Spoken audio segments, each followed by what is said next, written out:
Marvin, a great song. And I'm introducing Colleen, who's going to read something. Winona brought this today, and it was very touching to me. The Buddha, it's a quote of the Buddha. All that we are arises with our thoughts. Speak and act with a pure mind and heart, and happiness will follow you as your shadow unshakable. So Yes. very nice. Beautiful. Continue looking at the good side of people. Yeah, I have one other thing, a question. Yes. Does February, March, April, May? I saw that and it took February. I like it. I know, it takes a minute. Oh. Just February, March, April, May. Let's just take a deep breath into it. That one Let's was. see. And now it is time for me to introduce our speaker, who is me. Yeah. Yay!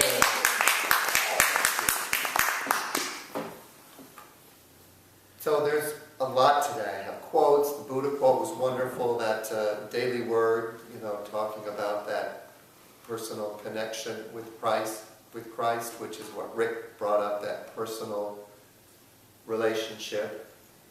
And that's really what the presence process is about, which we are officially starting the 10-week process today. And if you have not yet joined us, please, you're not too late. It's never too late to join us.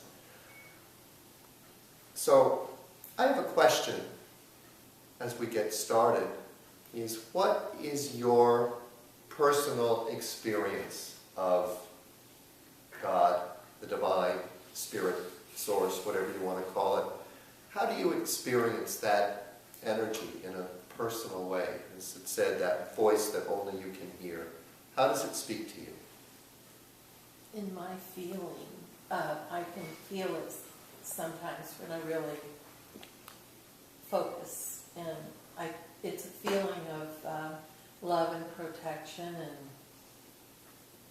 just Kind of like a presence. You feel a presence, yeah. Mm-hmm. I feel it. Yeah. Carol, yes. Well, I find that I have to really work on that alignment, and I have to be my best self. I have to really put out there that stuff that's not of this world. I mean, I have to go within and know who I am as a spiritual being, and then align myself with God. And if I get myself into that place, I can actually hear messages, and then I often write them down. And what I'm doing right now for my daughter Justine, who is very sick, she's got a new horrible ailment. The doctors don't even know what it is, but she said, "Mom, help me." So what I'm doing is reconnecting, and I didn't even realize how unconnected in my lazy spiritualness or not being aware, I wasn't as connected as I know I can be and have been in the past. And so I'm working on that, aligning myself with the spiritual side of life and my spiritual nature.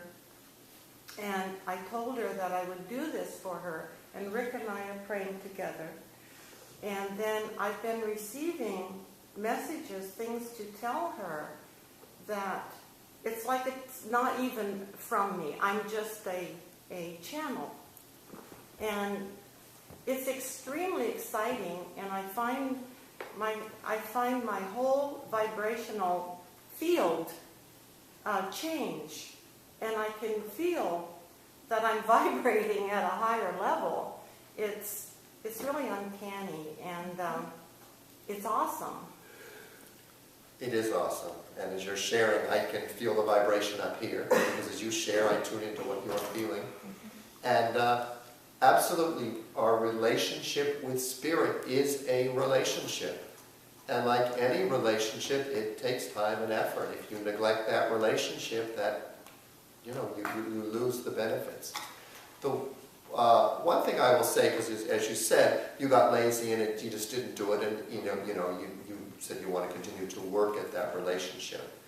This is something that I have a little change of phrase, and words are very important to me because words have power. As what they said in the beginning, there was the word. So how and what we say makes a difference. And in my own relationship, not just with my partner, but with my other relationships, rather than saying I'm working at the relationship, I'm beginning to train myself to say I'm playing at that relationship. So I invite you to play with your relationship with Spirit. Play at your relationship. Look at it as play. Look at your time of meditation or of going within as playful. Because I guarantee Spirit is playful. That another one of my favorite quotes, and a little child shall lead them. Children come from that playful, centered, grounded place in the moment. And the other thing that I invite everyone to do, who was here for the meditation this morning? During that meditation, did you feel the connection with Spirit? Was it clear and palpable? Mm-hmm. So I invite you, if you can, get here in time for the meditation. I also will make a commitment that I will get the guided meditations on my Unity page on my website, so that if you don't make it here, you need time and something to help inspire you to sit and be with Spirit, you can sit and just listen to the meditation. So that's another way that you can do it. Even if you're here, continue to do it during the week. Mary, you had something to share about your relationship with Spirit? I'm not exactly sure how to put it into words, but for me it's more when I'm out in nature. And it's just like a sense of peace. And it can be anywhere. I mean, just even hiking up around Logap Park, and there can be tons of people around, as long as they're not, say, talking to me, it's just a really peaceful, tranquil thing. Yeah, that's one of the reasons it's not a challenge for me to drive up here once a week. Because it's such a gorgeous drive, it's my time for quiet and peace. Today, coming up with the clouds and the mist coming through the forest, and it just was lovely. And for me, what I often think of when I'm in nature is God the good, omnipotent. I mean, pretty much everyone here is a unitic, as we call it. We come because we recognize that unity speaks to us in a certain way. And that main tenet of unity, one power, one presence, God the good, omnipotent. And certainly we heard it in the song. When I say to myself, what a wonderful world. Stepping out in nature, anytime, just looking up at the sky, watching a bird or looking at a flower, I feel the connection with Spirit. It's present. It's in that unexplainable miracle of this Mother Earth that we have. And it also helps me to connect with that female aspect of God and Spirit, the beauty of Mother Earth and nature, and the things that grow and blossom around us. Anything else? Yes? Like this book that I read, sometimes I hear that as a quiet voice. And it could be, I might hear it like internally or might even sometimes sleeping it. Sometimes I wake it. It's almost spoken. But I hear it in nature too. Yeah. And that quiet voice is powerful. It's one of the things I want to talk about today. Because the world, this playground that we've created, this amazing creative experiment that we are creating with God, as God, we are little baby pieces of God with all that energy available to us. And it can be pretty challenging. Relationships, work, money, health, how we stay in balance. And we've talked a lot about the equanimity, the finding the balance within it. The most powerful balancing tools we have, we talked about them this morning, are breath and gravity. We couldn't even find balance physically if not for gravity. It's what allows us to feel balance. Breath, that give and take, also gives us the experience of balance and allows us to stay present. Very often when I'm feeling tense and stressed out, I'll stop and notice that I'm not breathing. My breath has gotten very shallow. When I can notice that, I start to breathe. We also experienced in the meditation this morning that when we focus on breath and gravity, it automatically opens us to that experience of spirit, of the divine, and that intimate, personal connection, as Rick said, that voice that only we can hear. And I asked everyone this morning, or I suggested that no matter what the question is, you are the answer. You are the answer. And the answer is unique to you. And the way you find that answer is by listening within to the self, to what we were talking about with the presence process, to these different energy centers, primarily the emotional center, that internal guidance system, that if this is out of balance, everything else is going to be out of balance. It's calling you into balance. So I want to read a couple of things, and I love this because it's been a constant source. I printed this out about 2 months ago, and it's continued to give me fodder for my talks. And it's basically, it's the six ways to come into equanimity, to find that place of balance from the Buddhists. And number 6, the sixth support is insight, a deep seeing into the nature of things as they are. One of our primary insights is the nature of impermanence. In the deepest forms of this insight, we see that things change so quickly that we can't hold on to anything. And eventually the mind lets go of clinging. Letting go brings equanimity. The greater the letting go, the deeper the equanimity. One of the ways we hold on, and we've talked about that the past couple weeks, is in our addiction to knowing. We think we know what life is all about. We tell ourselves that the only way we can feel safe is if we figure out what life is all about and decide we know. And what it leads to is an awful lot of denial. We tell ourselves this is what the world is about. We walk around with really a false belief of what it is. The one thing that has allowed me to let go of that addiction to knowing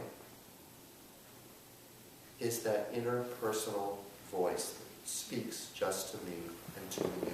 You can call it your authentic self. You can call it your instincts, your gut feeling. But it's that part of you that is connected to spirit that ultimately gives you the courage to get up each day and live through life in a world where we basically don't know what's going to happen next. We have certain patterns that we follow. We have routines that are great. Things can seem to go very much the same. And then we say, my life is so boring, I'm always doing the same thing. We've talked about that before too. So by staying in the moment, asking, what is mine to do in this moment? And the answer to that question is in you. That brings us to some of the quotes I want to talk about in the presence process. And it's interesting, as I read through some of the book this week preparing for the talk, what kept coming up to me is the presence process basically is life. Everything he talks about in this book and that we're going to go through for the next 10 weeks, this process literally is the process of life. And if you're a unitic and you've been coming to unity for a while, you get this. You really get that life is always showing up for your benefit. And it really is all about how we choose to respond. Or, as he puts it, whether we choose to respond or react.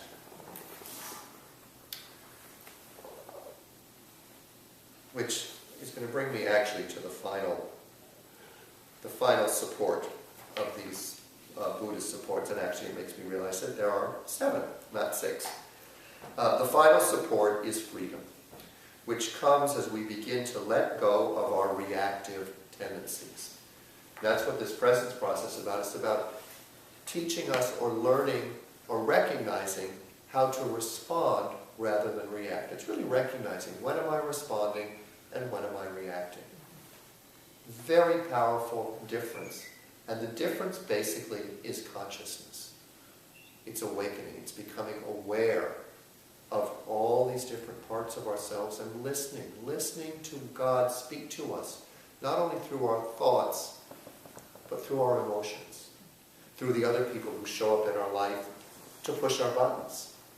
They're always directing us within. And when we react, we jump out there and try to fix it, try to manipulate the outside world, change them, make this different, rather than going to the source, the power of what we're feeling, and breathing into it. Listening, not reacting, but responding by listening first. Taking the time. My buttons have been pushed. I'm knocked off center. Let me find that place of balance. Let me go in. What is this feeling about? What is it trying to tell me? Beyond that person is a blank. The person who got in front of me in the supermarket yesterday. Great lesson for me to be present and speak my truth. And I may share about that story in a minute. So the final support is freedom, which comes as we begin to let go of our reactive tendencies. We can get a taste of what this means by noticing areas in which we were once reactive but are no longer. For example, some issues that upset us when we were teenagers prompt no reaction at all now that we are adults. In Buddhist practice, we work to expand the range of our experience in which we are free. So, the range of experience in which we are free is where we're not feeling controlled or manipulated or forced to react by the outside world.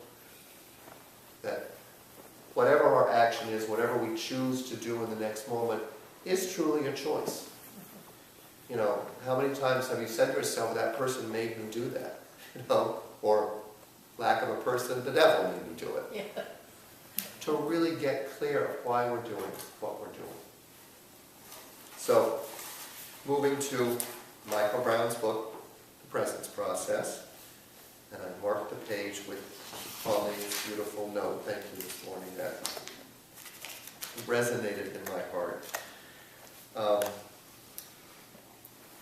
We cannot enter, let me make sure this is the one I wanted to start. No, I'm going to start with number 4. And we're going to read through all of these in our meeting today as we start the process. Number 4 says the process, and so you can look at this as the present process, or you can look at it as life. The process, or life, requires no trying. No added effort beyond the current instruction is needed. And if we're going to put it on life, the current instruction is just what's next. And we've talked about that a lot lately as we talked about getting into the present moment. The only thing we really need to know is what's next.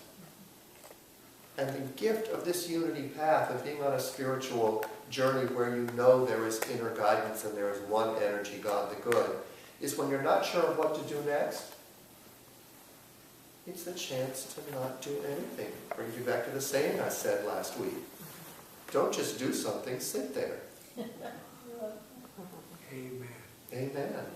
And the other one is relax, nothing's under control. So it puts your mind in a whole different place, doesn't it? So no added effort is needed beyond the current instructions. And we'll get those instructions today after of how to work this process. And they're really simple. It's just 3 things we need to do each week. Very simple. And then the rest is just to observe life as it happens. So it's really giving us tools to live our unity principles. There is no one out there to acknowledge or impress or to judge our progress. There is also no reference points by which to compare our progress. Comparing our journey to someone else's is drama. Our experience of this process is unique to us. Whatever happens is required and is valid. By following the instructions to the best of our capacity, we effortlessly receive the required experience as and when we require it. Our experience is valid even when we don't think it is. Now this is guiding us into the presence process, and yet as I read through it again, and I've read it a number of times preparing for this talk, it's a very powerful teaching of how to move through life. I love, there is no one out there. There can just be a period right there. But he continues, to acknowledge us, to impress, or to judge our progress. How much of our lives do we live based on some idea of what other people are thinking of us? Very often it's someone who passed away a long time ago. A teacher, a parent, a brother, a spouse. And the truth is, most of those people were more focused on themselves, and any stuff that they did project onto you, it was how would it reflect back to them, probably. But that's very freeing in one sense, to say, there's nobody out there to impress or to try to judge.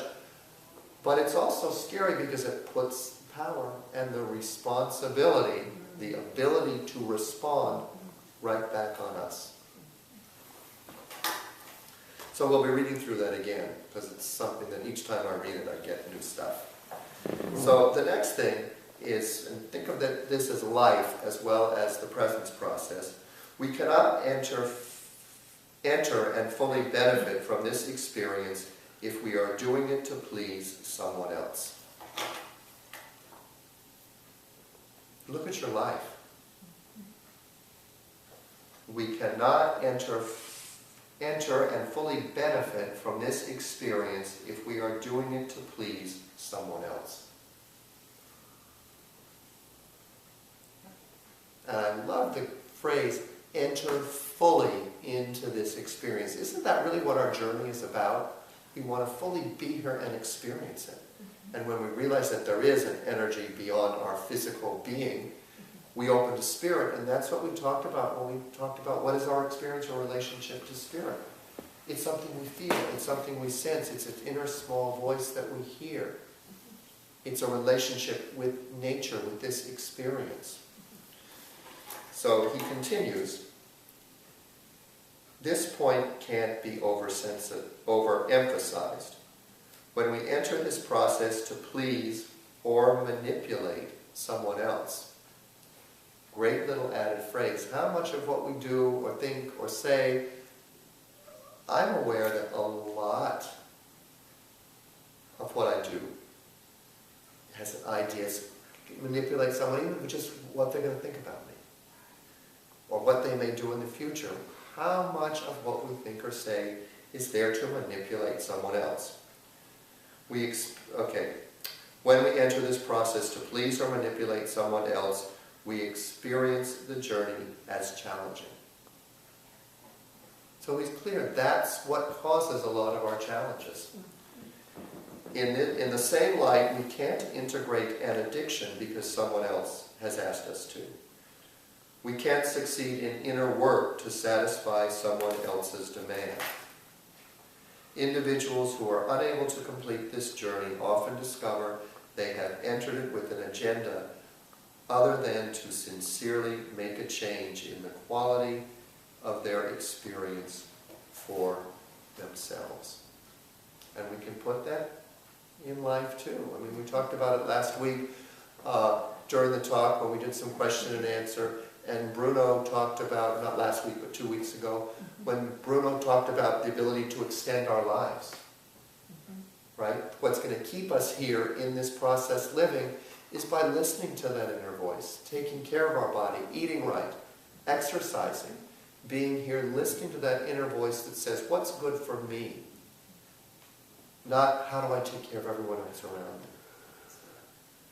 The gift of really coming from that place is we are all part of this human family. We are creatures who need and want to connect and be in relationship. When we're doing something out of guilt, or because we think we should, or because we want to get someone from someone else, then we're out of balance. We've forgotten ourselves, and there's a disconnect that goes on. The equanimity is not there. When we listen to that inner voice and really start making that relationship, our relationship to ourself, primary, our number one relationship, then we recognize that I show up for my partner because that's part of what I want for balance. I want a relationship, and if I want a relationship with my partner, I need to put some energy into it. I want to go out and make a big chicken soup tomorrow because it will enable me to go over to my neighbor and give him some soup because he's recovering. We recognize that I want to help someone on the street or whatever because it makes me feel good. We honor that. When we're doing things because we should, we're throwing things in that injustice bag and building up our resentments. And it often comes out towards people that we love. Things that we really know we should and want to do, we resist doing it because we haven't come into that balance, because we feel out of control in our lives. So, this journey is an I'm going to finish this quote just because it's great, and then we're going to finish up because I want to have time to just connect it to our fellowship. Like any endeavor, the more we give ourselves unconditionally, the more we receive. Often we don't do what we are invited to, even when we know it is in our best interest, because this is the only way we feel we have control over the seemingly ongoing chaos in our current experience. Once we enter the presence process, we don't consciously or unconsciously resist doing what's instructed as a means to feel some control over what's happening. This journey is an opportunity to realize what surrender is. In the presence process, the word surrender doesn't mean to give up. It means we surrender to the process and hence don't give up, no matter what. And isn't that what each of us has chosen to do in life that's allowed us to get here? Doing what's next with the best of the knowledge we have and continue to move forward. And the gift of this process is it gives us some tools that does make that simpler. It makes it easier. It makes us come into that balance and really find that causal point, which is us, and our authentic self begins to blossom. And what can be more satisfying or more powerful than for you to be able to show up fully and completely in the world and give the service that you came here to give, which basically is showing up and authentically being who you are.